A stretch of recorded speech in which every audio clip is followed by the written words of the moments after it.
of Dr. Jessica Boland. We do characterization of different material using terahertz emission spectroscopy, optical pump terahertz probe, and we also go near space measurements using SLAM. But in this presentation, we will be discussing about topological material for Helicity-dependent terahertz emission from different topological material. So before starting and diving deep into the results and discussion, let's discuss what does the world demand nowadays. So I think and I hope that everyone in this group are looking for ultra-fast communication mode for 6G and beyond. Everyone is looking for having durable batteries, long-lasting time, and people are still working hard to get quantum computing devices. But how can we visualize this dream into the reality? As we have been to our plenary talk and have seen the magic of spintronics by Professor, that spintronics is the only option when we can use the spin of electron. We can try to realize what we are dreaming and what the world is demanding nowadays.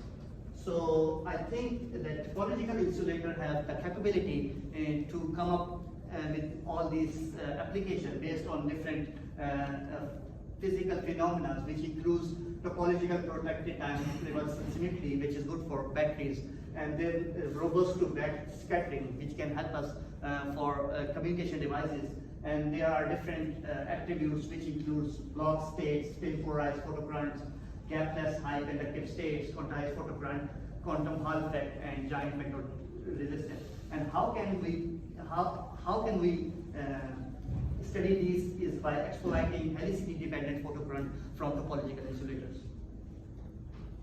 So we are not only working on studying helicity-dependent photocurrents from topological insulator, as we have already heard the presentation by one of our previous presenter. There are different groups who are working and studying helicity-dependent photocurrents from topological insulator, which includes topological insulator, which is Sp2-3-3. There is a helicity-dependent photocurrent from bismuth selenide, and there is also helicity-dependent photocurrent from this bismuth light Bi2-TESE3, and then there is chirality terahertz emission generation from vinyl semi-metal TAS. And then in this talk, the main motivation is to compare all the helicity-dependent terahertz emission from different materials, which includes single crystal cadmium arsenide, which is actually grown in two-zone furnace with cytosymmetric direct semi-metal with 1 millimeter volume. Roughly, and we are comparing these three types of topological insulator: nanowires, which is self-characterized vapor phase growth with non-systometric vinyl semi-metals with a diameter of 100 nanometer to the length of 10 micrometer, with thin film of topological insulator bismuth telluride grown with MB growth with average thickness of 36 nanometer. So why we are using cadmium arsenide? Because we all know that cadmium arsenide is 3D analog of graphene with an isotropic Dirac cones. The Dirac cones are in the direction of 001, which lies in the bulk with C4 symmetry in 112 direction, and they have ultra high electron mobility and Fermi velocity, which our group member Yahya has already shown in the morning session with a high mobility and high electron mobility characterization with optical pump terahertz probe measurements. And then one of this group has already observed C-band effect from this thin film, this cadmium arsenide material, and they have shown that this has a capability of having temperature gradient when pumped with ultra-fast lasers. So they have a potential to have some helicity dependence as well. So this is our measurement setups. We are using terahertz emission spectroscopy to excite our samples, and we are using zinc telluride direct detector to detect the terahertz emission.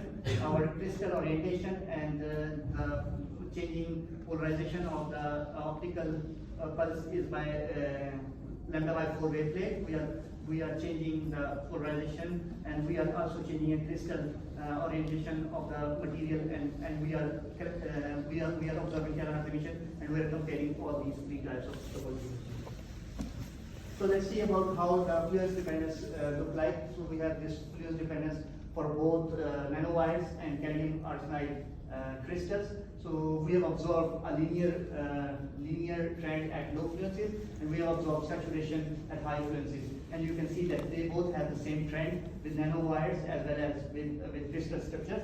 And then now let's see how the crystal orientation looks like. For osmotical dependence, we observe six-fold results symmetry of the crystal orientation, which is actually what we are expecting from the bulk. So six-fold symmetry is rather than four-fold as we are accepting is from the bulk. So then we observe the same crystal dependence from our bismuth telluride sample, which also show us the six-fold symmetry, which is quite interesting because for cadmium arsenide nanowires and cadmium arsenide crystal, the Dirac cone lies in the bulk, and for them, this is actually the result from the surface state, and they both show exactly the same six-fold symmetry, which is quite interesting to observe. And then we have done this polarization dependence and perpendicular excitation, and try to elucidate the helicity-dependent component, which includes circular photogalvanic effect, linear photogalvanic effect, photon drag effect, and bulk and thermal current from the materials. Actually, this is done by fitting this our polarization data with this phenomenological order, and we are extracting all this helicity-dependent, helicity-independent, and bulk contribution in our terahertz emission. So as you can see that with perpendicular excitation, our bulk has a more contribution, which is what we are accepting because it's coming out from the bulk.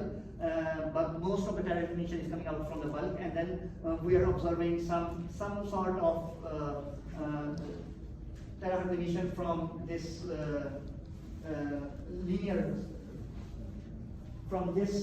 photon drag effect, which is also from the bulk, and then we are having a very less contribution because of the circular photogalvanic effect, which is actually which we are expecting, because we are exciting perpendicular to the direction of the material as the spin of the electron is in the plane of what we are exciting. And then now let's see how the polarization dependence look like with bismuth telluride. We did this polarization dependence measurement with bismuth telluride sample, and you can see that we have this right circular polarization, linear polarization, circular polarization. We are rotating the lambda by 4 slit and observing the terahertz emission, and you can see a nice fitting of this terahertz emission in the phenomenological equation, and then we have summarized this with this bar chart, and you can see the contribution of every photogalvanic effect, linear photogalvanic effect, photon direct effect, or optical rectification.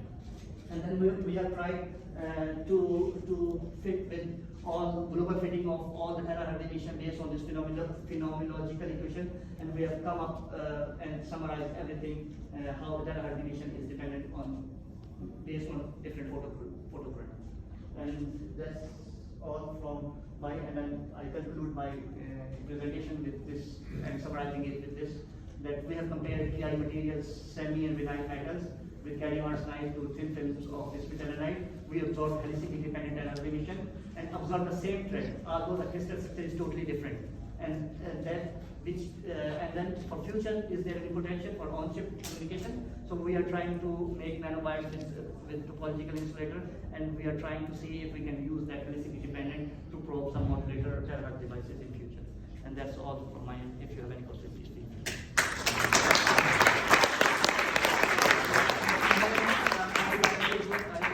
I would like to acknowledge all my group who helped me during all this measurement, and my samples were gone at University of Leeds by this Dr. Stoshi group, and my measurements were done with Dr. James group in Warwick. And I would like to thank all of my collaborators and the support they have given to me. And there is some advertisement which we have shown all results with other topological insulator using SLUM and other devices. So please go ahead with this. Thank you. Thank you. So now the panel is open for